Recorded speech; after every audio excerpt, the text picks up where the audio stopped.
देश में कोरोना की दूसरी लहर कहर बरपा रही है और इस बीच अब नया खतरा ब्लैक फंगस तेजी से फैल रहा है। राजस्थान, हरियाणा, तेलंगाना सरकार ने ब्लैक फंगस को महामारी घोषित किया है। ब्लैक फंगस तेजी से लोगों को अपना शिकार बना रहा है। बड़ी चिंता की बात यह है कि बाजार में ब्लैक फंगस की दवा भी नहीं मिल रही। ब्लैक फंगस का खतरा बढ़ता जा रहा है। आपको इससे कैसे बचना है, इस बारे में बात करने के लिए हमारे साथ डॉक्टर्स का बड़ा पैनल मौजूद है। लेकिन आइए उससे पहले ये रिपोर्ट आपको दिखाते हैं।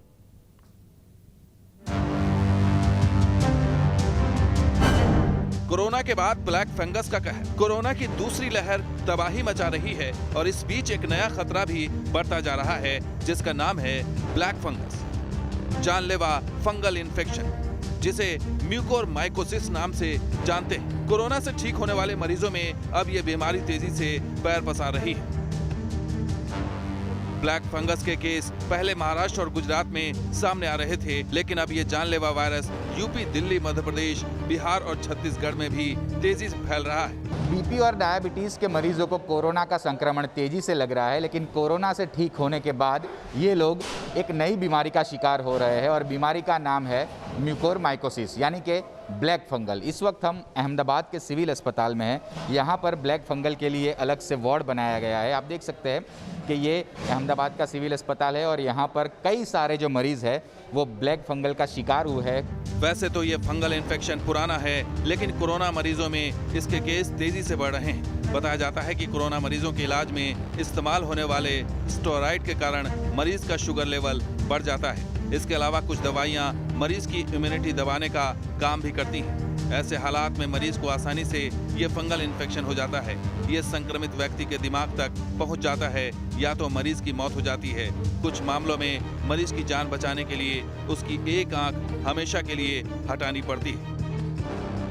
जानकारों के मुताबिक उन कोविड मरीजों को म्यूकोरमाइकोसिस का खतरा होता है जिनकी इम्यूनिटी कमजोर होती है, जो डायबिटीज के पुराने रोग से पीड़ित रहे हैं, जिन्होंने किडनी ट्रांसप्लांट करवाया है। यह बीमारी जानलेवा है। इसके साथ ही ये जबड़े पर भी वार करती है। इसके कहर से आंखों की रोशनी भी चली जाती है। कोरोना के पहले ये बीमारी रेयर रही है, लेकिन कोरोना के कहर के बाद इस बीमारी का कहर लगातार बढ़ता जा रहा है।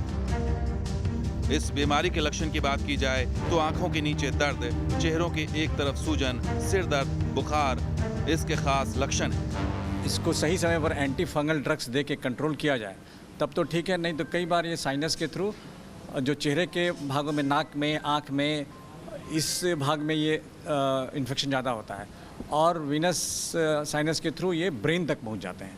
तो कई बार जब ब्रेन में पहुंचे हैं तो स्ट्रोक या उससे संबंधित गंभीर बीमारी हो सकती है और ये काफ़ी खतरनाक हो सकता है। कोरोना के पहले वेव में भी म्यूकोरमाइकोसिस के मामले सामने आए थे, लेकिन सेकेंड वेव में इसका कुछ ज्यादा असर दिखने लगा है। ब्लैक फंगस का संक्रमण जिस तेजी से पैर पसार रहा है, उसे लेकर चिंता बढ़ गई। Team news nation.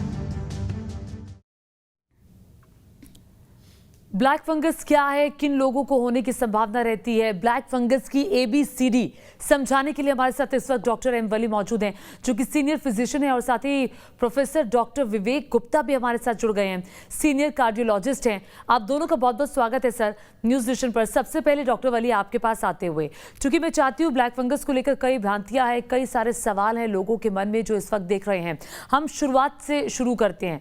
Black fungus यानी कि म्यूकोरमाइकोसिस, सर ये क्या है बीमारी? हमारे दर्शकों को आसान भाषा में आप समझा दीजिए। देखिए, जब हम डबल रोटी काफ़ी देर तक रख देते हैं, यूज़ नहीं करते हैं और उसकी स्लाइस के बीच में एक फंगस पैदा हो जाता है तो ब्लूइश कलर का होता है। इसी तरह से ये नाक गंदी रहने से और ख़ास तौर से साइंटिफिकली नाक की pH जो है वो एल्कलाइन से एसिडिक होने पर ये फंगस नाक में अपना घर कर लेता है या चेहरे के किसी हिस्से में लगता है या मुंह में जाता है और मुंह के हलक के ज़रिए से भी जा सकता है, लेकिन मोस्ट कॉमनली ये नाक से घुसता है और नाक में चिपकता है। नाक की pH जो है वो चेंज होने से ये नाक के अंदर से फिर ब्रेन में, आँखों में, क्योंकि आँखों से एक ट्यूब आती है जो आंसुओं को नाक में परमानेंटली लाती रहती है, तो वो उस डक्ट से, नेज़ोलैक्राइमल डक्ट से ये आँखों में और आँख से पीछे आँख कनेक्टेड होती हैं। आपने सुना होगा eyes are the window of the brain. तो ये आँखें जो हैं ये ब्रेन का एक हिस्सा है हमारे, they are not separate organ. They are extension of the brain, तो ब्रेन में आसानी से अपने ट्रैक्ट के जरिए से, ऑर्बिट के जरिए से चला जाता है। और ये ऐसा नहीं है कि इसी बार देखने में आ रहा है, ये पहले भी आया था, लेकिन प्रोपोर्शनेट केसेस इस समय ज्यादा है। और एक और बात है कि ये आईसीयू से कॉन्टेमिनेशन से इसका रिलेशन है, तो हमें बहुत ज्यादा अपना वॉच और चेक आईसीयूज पर रखना चाहिए। जहां ऑक्सीजन लग रही है वहां पे वाटर यूज हो रहा है, आईसीयू की मास्क हैं, वेंटिलेटर्स हैं, तो ये जो ट्यूबिंग्स हैं उससे ये फैलता है। और ये और भी कुछ बीमारियां हैं जैसे सिरोसिस है और डायबिटीज है, और स्टेरॉइड थेरेपी बहुत बदनाम हो रही है इसके जरिए से। तो स्टेरॉइड तो वर्ल्ड ओवर लाखों लोगों में, करोड़ों लोगों में दिए जा चुके हैं, लेकिन ये कहीं ना कहीं इसका सोर्स हमको ढूंढना पड़ेगा। सॉइल से इसका सोर्स होता है, गंदगी से होता है, कीचड़ से होता है, और लेबोरेटरीज में कभी कभी होता है संक्रमण, लेकिन मोस्ट कॉमनली आईसीयू का ये फंगस है और ये हमेशा से होता रहा है। इस वक्त इसके केसेस कुछ स्टेट्स में जहां बढ़ रहे हैं वहां पे हमको अपनी लैब की कल्चर होती है, वो लैब से जाके हमको आईसीयूज की कल्चर लेनी चाहिए, वेंटिलेटर्स की कल्चर, वेंटिलेटर्स की ट्यूबिंग्स की कल्चर, तब हम इसको पकड़ पाएंगे। इसको आइडेंटिफाई करना बहुत आसान है। KOH जो पोटाश का घोल होता है, पोटेशियम हाइड्रोक्साइड, उससे इसकी स्ट्रेनिंग होती है, स्ट्रेनिंग करके हम इसको पहचान सकते हैं। और ये एक और कंडीशन होती है जिसमें हम डेस्पेरोक्सामिन ट्रांसफ्यूज करते हैं। तो हम लोगों के लिए सब जानना जरूरी है, पेशेंट के लिए ये जानना जरूरी है कि आधे बॉडी में, फेस के आधे हिस्से में अगर एबनॉर्मल दर्द हो जो कि पहले से नहीं था। बिल्कुल, मैं उसी पर आ रही हूँ डॉक्टर वली, मैं उसी पर आ रही हूँ कि इसके लक्षण क्या है। मैं चाहती हूँ कि डॉक्टर सुमित भी हमारे साथ जुड़ गए हैं, डॉक्टर विवेक भी जुड़ गए हैं। डॉक्टर विवेक, आपके पास आते हुए, चूंकि हमने ये जान लिया कि ब्लैक फंगस क्या है, आप इसमें क्या जोड़ेंगे और साथ ही ब्लैक फंगस के लक्षण क्या है सब?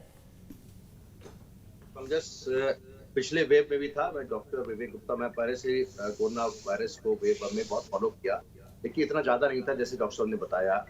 इस बार क्या हो रहा है कि बहुत ही जो वायरस है सेकंड वेव वाला, दैट इज मोर विरुलेंट मतलब बहुत ज्यादा क्षति कर रहा है और निमोनिया ज्यादा हो रहा है। परसेंटेज पॉपुलेशन अगर हम देखें तो पिछले वेव 1 का जो वायरस था, ये म्यूटेंट वायरस में ज्यादा हो रहा है, इसलिए स्टेरॉइड्स का इस्तेमाल हुआ। Steroid otherwise is a life saving medicine for the patients who are suffering from pneumonia.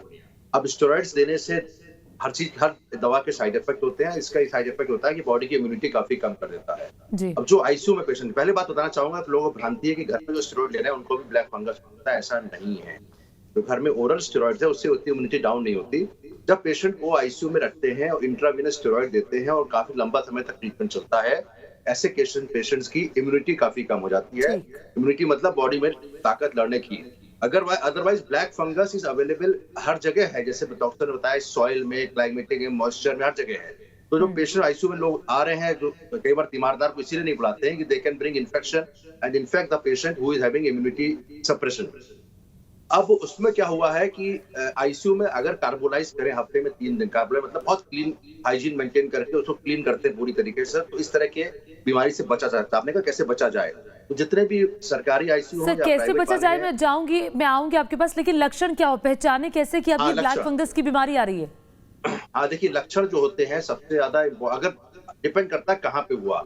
अगर ये आंख के पीछे ऑर्बिट में चला गया जहां पे ऑप्टिक नर्व आती है, तो पेशेंट की आई साइट चली जाती है और परमानेंटली जाती है। दूसरा लक्षण अगर ब्रेन में हुआ, साइनस में हुआ, तो सीवियर हेडेक होता है या हाथ पैरों या सूजन आती है।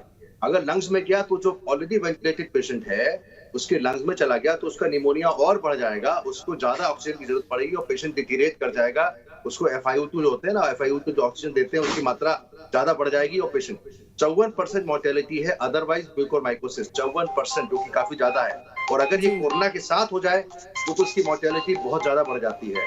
तो ये 3 सिम्टम है। अगर नाक पे गया, उसमें नाक ब्रेन में गया तो सिर में दर्द सीवियर होगा। पेशेंट अगर वेंटिलेटर पे नहीं भी है, यानी कि बहुत बचने की जरूरत है और टाइमली अपने आप को देखने की, मॉनिटर करने की जरूरत है कि कहीं जिन लोगों को बहुत ज्यादा स्टेरॉइड्स मिले हैं उनको ये देखने की जरूरत है कि कहीं वो ब्लैक फंगस का शिकार तो नहीं हो रहे। टाइम बहुत महत्वपूर्ण हो जाता है। डॉक्टर सुमित मृग, आपके पास आते हुए सर, जरा हमारे दर्शकों को ये आप समझा पाएं कि ब्लैक फंगस के जो मामले हैं एकाएक अचानक से इतने क्यों बढ़ रहे हैं? क्योंकि हमने पहली वेव भी देखी थी, उस वक्त इतना हमने ब्लैक फंगस नहीं सुना था। अब जब हम सुन रहे हैं ड्रग्स की कमी हो गई है, तो आखिर इतने केसेस क्यों बढ़ रहे हैं सब? देखिए, ब्लैक फंगस या म्यूकरमाइकोसिस कोई नई बीमारी नहीं है। ये लगभग 100 साल से हम देख रहे हैं ईएनटी में। ब्लैक फंगस पिछले साल भी कोविड पैंडेमिक के फर्स्ट वेव में भी आई, बट इस बार हमें ये कुछ ज्यादा ही केसेस देखने को मिल रहे हैं। आप देखिए तो पिछले 5-7 दिन में, 10 दिन में हम रोज करीबन 6 से 7 केस कंफर्म ब्लैक फंगस के या म्यूकरमाइकोसिस के देख रहे हैं। इस बार जैसा कि बाकी डॉक्टर्स ने भी बताया कि जो कोविड-19 पैंडेमिक की दूसरी वेव थी, उसका स्ट्रेन, जो विरुलेंट स्ट्रेन था, वो काफी ज्यादा विरुलेंट था, जिसकी वजह से पेशेंट्स को लंग्स बहुत ज्यादा इफेक्ट हुए। इसकी वजह से उनकी सैचुरेशन बहुत इफेक्ट हुई और इसी की वजह से इन लोगों को बहुत ज्यादा मात्रा में स्टेरॉइड्स दिए गए। इनफैक्ट मैं आपको बताऊं तो हमारे पास ऐसे बहुत सारे मरीज हैं जिन्होंने घर पे भी इतने स्टेरॉइड्स लिए हैं विदाउट अंडर मेडिकल सुपरविजन। अब बहुत सारे लोग हमारे देश में प्री डायबिटिक स्टेट में थे, जिनको ये बात पता भी नहीं थी कि वो प्री डायबिटिक स्टेट में है, और कोविड-19 पैंडेमिक के सेकंड वेव में इन्होंने बहुत ज्यादा मात्रा में स्टेरॉइड्स का सेवन किया, जिसकी वजह से ये सब लोग प्री डायबिटिक से डायबिटिक कन्वर्ट हो गए। डायबिटीज में फ्री आयरन की मात्रा शरीर में बहुत ज्यादा बढ़ जाती है, जो इस फंगस को पनपने में बहुत ज्यादा हेल्प करती है। देखिए, म्यूकरमाइकोसिस जो है ये एक फंगल इन्फेक्शन है जो पूरे वातावरण में पाया जाता है। ड्राई और डस्टी वेदर में इसके स्पोर्स वातावरण में होते हैं और ये सांस के जरिए यानी कि नाक के जरिए आपके साइनसेस में ये चले जाते हैं। अगर पेशेंट डायबिटिक है, पेशेंट की इम्यूनिटी कम है, पेशेंट ऑक्सीजन पे बहुत हाई फ्लो में चल रहा है, तो आप खुद सोचिए कि अगर कोई सांस बहुत हवा के साथ या तेजी के साथ ले रहा है या कोई वेंटिलेटर पे है, और अगर वहां पे ट्यूबिंग, पाइपिंग्स और ऑक्सीजन और जो वाटर यूज किया जाता है ह्यूमिडिफिकेशन के लिए, वो अगर साफ नहीं है तो वो इसको स्प्रेड करने में हेल्प करता है। पर ऐसा नहीं है कि ये खाली वेंटिलेटर पेशेंट्स में ही पाया गया है। शुगर का स्टेटस बहुत ज्यादा जरूरी है। अक्सर तौर पे ऐसे पेशेंट्स ये दूसरे से तीसरे हफ्ते जो इनको कोविड होता है, यानी कि अगर इनका डे 1 कोविड इन्फेक्शन का हुआ है, 3 हफ्ते के आसपास ये पेशेंट्स कंप्लेंट्स लेके आ रहे हैं, जिसमें बहुत सारे पेशेंट सर में दर्द, आधे साइड सर में दर्द, आंख में दर्द, आंख के नीचे कुछ सुनपना महसूस कर रहे हैं, और कुछ लोग एपिस्टैक्सिस यानी कि ब्लड नेजल डिस्चार्ज के साथ भी आ रहे हैं। जो इसके अर्ली लक्षण है, यानी कि सबसे पहले के जो इसके ये लक्षण है, अगर मरीज इनको आइडेंटिफाई कर ले और अगर आप उसकी हिस्ट्री कोरिलेट करें तो ये सारे पेशेंट्स कोविड से रिकवर्ड हैं, जिन्होंने स्टेरॉइड्स लिए, जिनकी शुगर कंट्रोल नहीं है, और इन लोगों को ये म्यूकरमाइकोसिस हो रहा है। ठीक है, आपने बहुत आसान भाषा में समझाया कि किन लोगों को ध्यान रखना है। डॉक्टर वली, आपके पास आते हुए, चूंकि लोगों के अंदर बहुत सारे सवाल हैं, लोग जानना चाहते हैं ब्लैक फंगस, जो लोग घर पर बैठ के भी कोविड को मात दे चुके हैं, उनके अंदर भी डर है कि कहीं उन्हें ब्लैक फंगस तो नहीं हो जाएगा। तो मैं चाहती हूँ कि हमारे दर्शकों के लिए आप ये बताएं कि देखिए किन लोगों को डरने की जरूरत है और किन लोगों को ब्लैक फंगस का खतरा है। ये अगर मैं दिखा सक रहा हूँ आपको, तो ये पेशेंट हॉस्पिटल में ही अभी एडमिट है। जी दिखाए आप। जी, तस्वीर हमारे दर्शक देख रहे हैं। जी, तो इनकी आंख को गौर से देखिए, एक आंख में सूजन है और वो करीब करीब बंद हो चुकी है।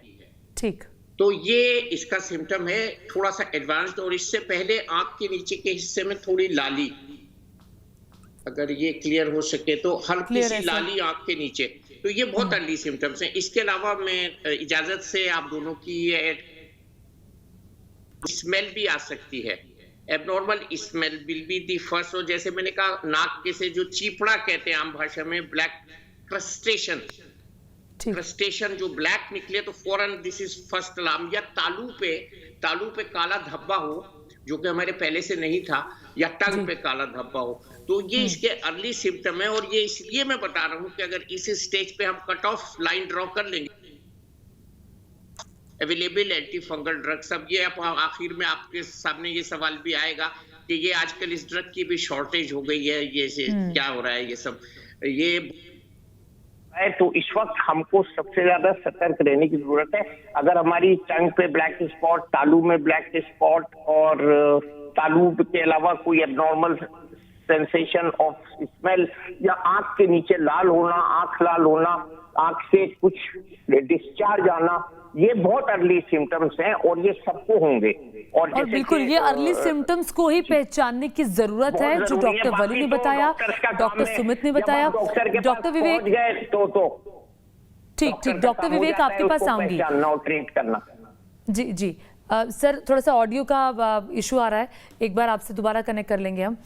डॉक्टर विवेक, डायबिटीज वाले क्या सावधानी बरतें, जो लोग पहले से ही डायबिटीज के शिकार है? अब जो प्री डायबिटिक कंडीशन में है, कई लोगों को तो पता भी नहीं होता कि वो डायबिटीज के मरीज है, और उनको नहीं पता होने के बावजूद जब वो स्टेरॉइड्स लेते हैं तो वो इस बीमारी के चपेटे में आ जाते हैं।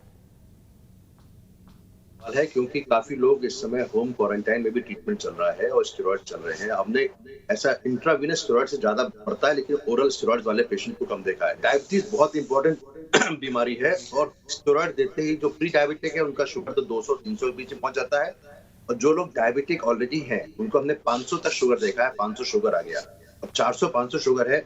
इसका कई लोगों को ये पता नहीं है कि इसका ट्रीटमेंट एकदम क्या किया जाए। इंसुलिन लगाना पड़ेगा, इंसुलिन भी इंट्रावीनस इंसुलिन लगाना पड़ेगा, क्योंकि once it is more than 350 और 400 जो सबक्यूटेनियस इंसुलिन लगती है, जो फैट में लगाई जाती है, उसका असर नहीं होता है। तो इंट्रावीनस इंसुलिन लगा के ब्लड शुगर कंट्रोल करना बहुत जरूरी है। I have yet to know a patient who has got black fungus at home। देखिए ऐसा नहीं हो सकता, कुछ लोगों को हुआ भी हो, क्योंकि जब डायबिटीज है उसका इम्यूनिटी सप्रेस्ड है, बेड मिला नहीं है, घर में है, तो he can also contract black fungus at home. But mostly ICUs में देखे गए हैं, हो सकता है वहां डायग्नोसिस ना हो पाई हो। तो blood sugar control with intravenous insulin is the most important thing. अब उसके लिए घर में इंट्रावीनस हर आदमी लगा नहीं सकता, तो अगर ऐसा नहीं हो कि घर में अगर 500 शुगर चल रही है या 400 चल रही है तो उसको इग्नोर ना करें।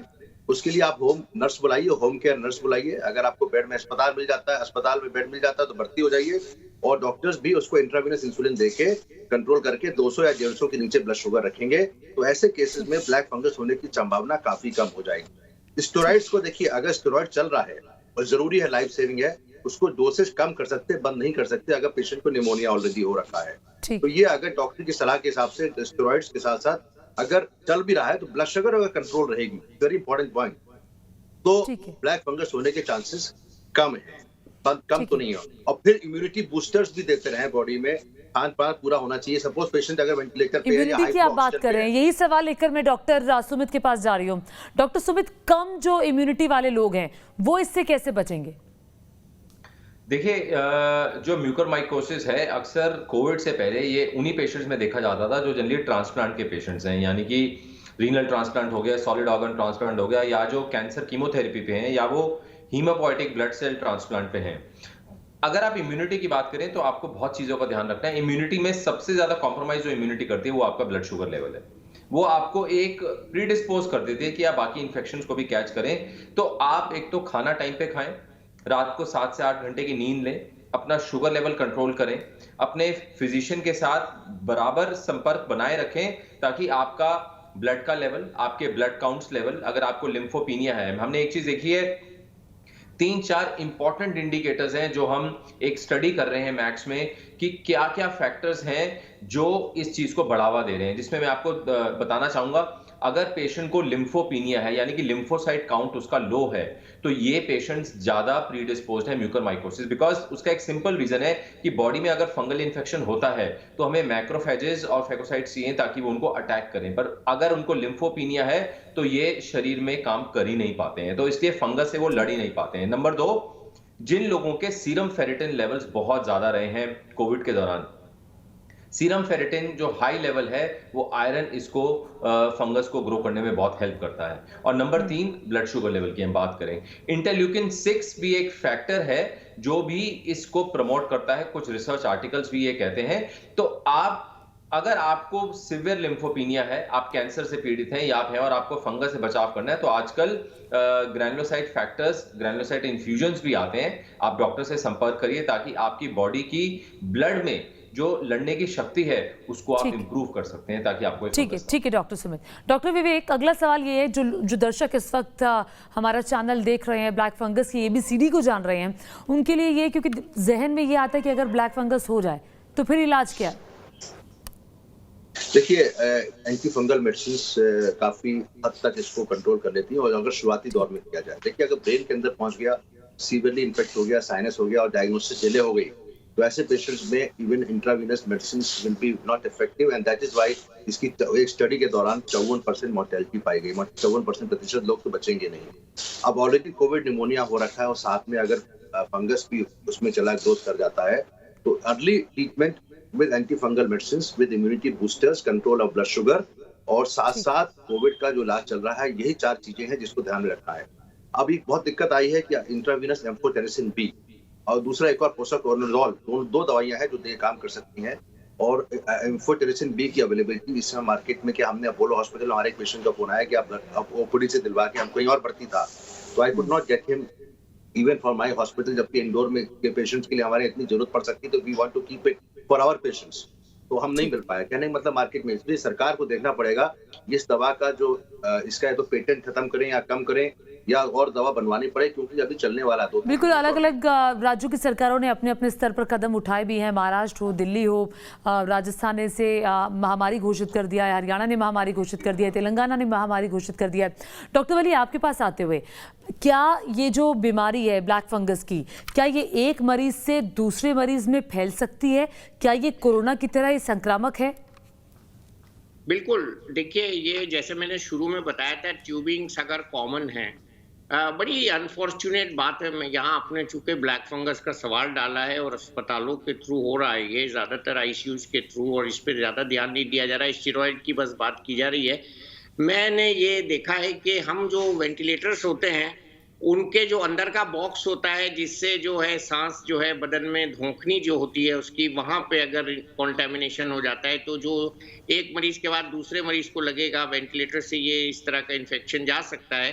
और वर्ल्ड ओवर इसको सैनिटाइज करने की कोई मेथड नहीं है। मेरे दिमाग में बहुत सालों से एक सवाल है कि वेंटिलेटर की जो हम एक्सटर्नल ट्यूबिंग है उसको तो चेंज कर देते हैं, लेकिन जो उसका होज है अंदर का, जो धोखनी की तरह से जो हवा प्रोड्यूस करता है, ऑक्सीजन देता है, तो उसके जो पूरा एज ए होल सैनिटाइजेशन बहुत जरूरी है। ये मेरी अपना व्यू है, आई मे बी रॉन्ग, बट कहीं ना कहीं, हाँ, कहीं ना कहीं इसके थ्रू इन्फेक्शंस आते हैं और आईसीयू बदनाम होती है। तो इसमें जैसे डॉक्टर साहब ने भी बताया, तो HIV का भी इसमें टेस्ट कर लेना चाहिए डायबिटीज के साथ साथ, और कोई अंदर हिडन कोई डिजीज है और दवाओं का इस वक्त मुश्किल हो रहा है मैनेज करना, तो बहुत जरूरी है। और जो सर्जरी की स्टेज है वो आने नहीं देनी चाहिए। सर्जरी की स्टेज आने का मतलब यह है कि हम बिल्कुल मौत के मुंह में चले गए हैं, और कॉम्पिटेंट सर्जन अभी भी जान बचा रहे हैं लोगों की, लेकिन जैसे मैंने दिखाया ये पेशेंट, इसकी आंख निकालनी पड़ी। जो ये चीजें हो रही है ना, ये बड़ी अनफॉर्चुनेट है सोसाइटी के लिए, और ये हमको बहुत अलर्ट रहना है और डॉक्टर बिल्कुल अलर्ट रहने की जरूरत है। और जो लोगों के अंदर डर है, मुझे लगता है ये शो देखने के बाद उनको एप्रोप्रिएट जानकारी भी मिली होगी, सही जानकारी। अगर आप लोग घर पे रहकर कोरोना का इलाज किया है तो आपको घबराने की जरूरत नहीं है। जिन लोगों ने स्टेरॉइड्स लिए हैं उनके लिए दिक्कत है, जो लोग डायबिटिक है उनके लिए दिक्कत है। बहुत शुक्रिया डॉक्टर एम वली आपका, डॉक्टर विवेक, डॉक्टर सुमित, न्यूज़ नेशन के साथ जुड़ने के लिए।